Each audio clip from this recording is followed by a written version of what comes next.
નમસ્કાર, CB24 news સાથે હું રેશમા આપનું સ્વાગત કરું છું. દાહોદના નેતાજી બજારના મહાવીર જ્વેલર્સના વેપારી સાથે ફિલ્મી ઢબે ઠગાઈનો સનસનાટીભર્યો કિસ્સો પ્રકાશમાં આવ્યો છે. શાતિર ઠગોએ માત્ર 2-3 દિવસમાં જ એક આખી નકલી બેંકનું સેટઅપ ઊભું કર્યું હતું. રથયાત્રામાં દાન આપવાના બહાને ઝવેરી પાસેથી 200 ગ્રામ સોનાના બિસ્કિટ પડાવી લીધા હતા. ઠગોએ ગોધરા રોડ ઉપર ભાડે રાખેલી ઓફિસમાં રાતોરાત ફર્નિચર, કોમ્પ્યુટર અને બહાર ફ્લેક્સ બેનર લગાવી ઉત્કર્ષ સ્મોલ ફાઇનાન્સ બેંકનું નકલી માળખું બનાવ્યું હતું. વેપારીની શંકા ન જાય તે માટે ડિલિવરીના દિવસે જ ઓફિસમાં નોકરી માટેના ઇન્ટરવ્યૂ ગોઠવી ભીડ એકત્રિત કરી હતી, જ્યારે ફર્નિચરના વેપારીઓને બોગસ ચેક પધરાવ્યા હતા.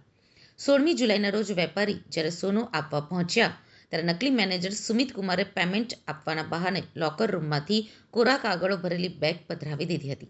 ત્યારબાદ તે લોકર રૂમમાં રહેલા બીજા એક ગુપ્ત દરવાજેથી સોનાના બિસ્કિટ લઈને તે રફુ ચક્કર થઈ ગયો હતો. આ ઘટના અંગે વેપારી જય ગાંધીએ એ ડિવિઝન પોલીસ મથકે સત્તાવાર ફરિયાદ નોંધાવી છે.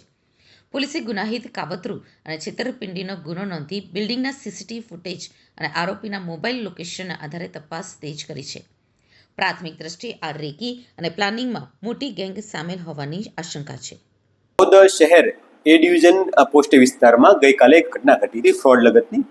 એ ઘટનાની હકીકત જોવા જઈએ તો એ પ્રકારની છે કે એક વ્યક્તિ છે એ બનાવના એક દિવસ પહેલા એટલે કે 15 તારીખે એક જ્વેલર્સને ત્યાં આવે છે અને એમની પાસેથી સોનું ખરીદવાની વાત કરે છે અને કહે છે કે મારે રથયાત્રામાં દાનમાં આપવાનું છે, તો મારા જે સાથીના કર્મચારી છે એ આપને ફોન કરશે એવું જણાવી તેમનું કાર્ડ લઈને ત્યાંથી રવાના થાય છે. ત્યારબાદ ફોન દ્વારા વાતચીત થાય છે અને એવું જણાવવામાં આવે છે કે દાહોદના ગોધરા રોડ ઉપર આવેલી એક બિલ્ડિંગ છે, ત્યાં પોતાની ઓફિસ આવેલી છે અને ઓફિસની અંદર આપ અમને રથયાત્રાના દિવસે સોનું આપવા માટે આવજો અને જ્યારે તમે સોનું આપવા માટે આવશો ત્યારે અમે તમને ઓન ધ સ્પોટ એનું પેમેન્ટ કરી આપશું. આ પ્રકારની વાતચીતને ભરોસો આપી એ ડીલ નક્કી કરે છે.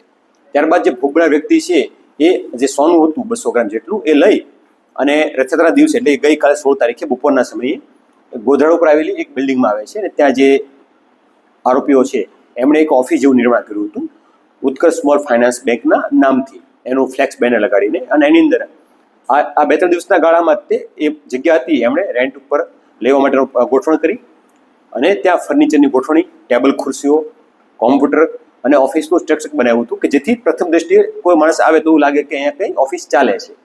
ઓફિસમાં ગયા બાદ વ્યક્તિએ જે સોનું હતું એ કીધું કે મને સોનું આપી દો, હું મારા અંદરના રૂમની અંદર જઈ લોકરમાં મૂકી અને જે પૈસા કે તમારું પેમેન્ટ છે લઈને આપી દો આપને. એટલે એ ઓફિસ અંદરથી તે એક અંદર બીજું બારણું હતું ત્યાંથી અંદર જાય છે અને ત્યારબાદ થોડી વાર પછી જે લોકર રૂમ કહેતો હતો કથિત લોકર રૂમ, એ કથિત લોકર રૂમનો એક અન્ય પણ દરવાજો હતો પાછળની બાજુ, તો એ દરવાજેથી માણસ નીકળી અને પોતે ફરાર થઈ જાય છે.